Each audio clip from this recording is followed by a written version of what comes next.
Meus irmãos, a paz do Senhor, nós estamos de volta, retomando as atividades aqui no nosso canal, e agora nós estamos estudando esse terceiro trimestre das nossas lições bíblicas, os ataques contra a Igreja de Cristo, as sutilezas de Satanás, nesses dias que antecedem a vinda de Jesus. Nós vamos ler a leitura diária dessa segunda-feira, dia 22 de agosto, que está em Atos dos Apóstolos, capítulo de número 1, versículo 12 ao 14. Nos diz assim a palavra de Deus: Então voltaram para Jerusalém, do monte chamado Olival, que dista daquela cidade tanto como a jornada de um sábado.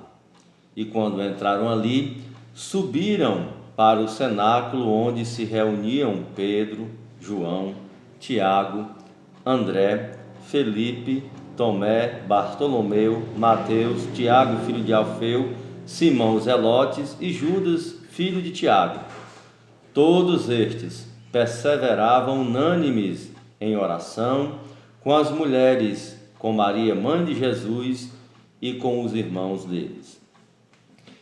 Meus amados e queridos irmãos, nós vemos que os apóstolos, os discípulos de Jesus, após Jesus ter sido assunto aos céus, eles poderiam muito bem ter se dispersados, cada um ter tomado o seu rumo, cada um ter direcionado a sua vida naquilo que lhe parecia, mas eles não fizeram assim, pois eles eram crentes em Jesus. Os irmãos percebem que eles saíram do Monte Olival para chegar ali, naquele local onde se reuniram dava aproximadamente mais de 1 quilômetro, e os irmãos foram lá. E quando chegaram lá, era o local onde se reunia Pedro, Tiago, João e os demais.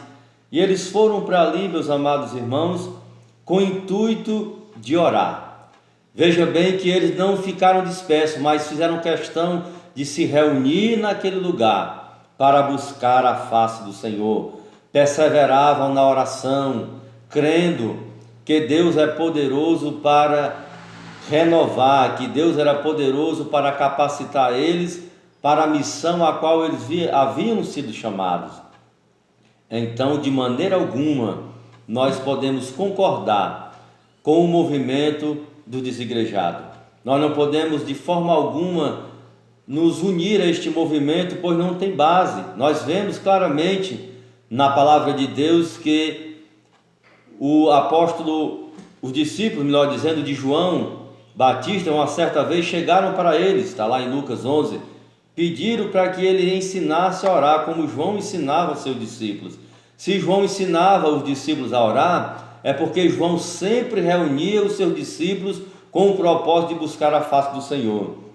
E aqui nesta passagem fica evidente para cada crente a necessidade de nós nos reunirmos na nossa igreja local, a necessidade de nós estarmos em união, como diz o Salmo de número 133, quão bom e quão suave é que os irmãos vivam em união, perseverando, porque é na igreja aonde você é renovado, é na igreja onde você sente a presença do Senhor, é na igreja onde você ouve testemunhos, e é na igreja, no cenáculo, no templo, aonde você ouve a gloriosa palavra de Deus, a palavra de Deus que nos edifica, a palavra de Deus que nos alimenta, a palavra de Deus que nos fortalece para nós vencer as intempéries dessa vida, para nós nos fortificar na graça que há em Cristo Jesus, para só assim podermos resistir essas sutilezas, resistir a esses ataques que a igreja vem sendo bombardeada com esses movimentos que vem entrando de modo sorrateiro dentro da igreja. Somente o crente que está na presença de Deus, somente o crente que está buscando ao Senhor no santo templo, na oração, na leitura, aleluia, ele tem toda a condição dada por Deus e pela sua palavra de ser um vencedor em Cristo Jesus. Continue buscando a Deus na sua igreja local.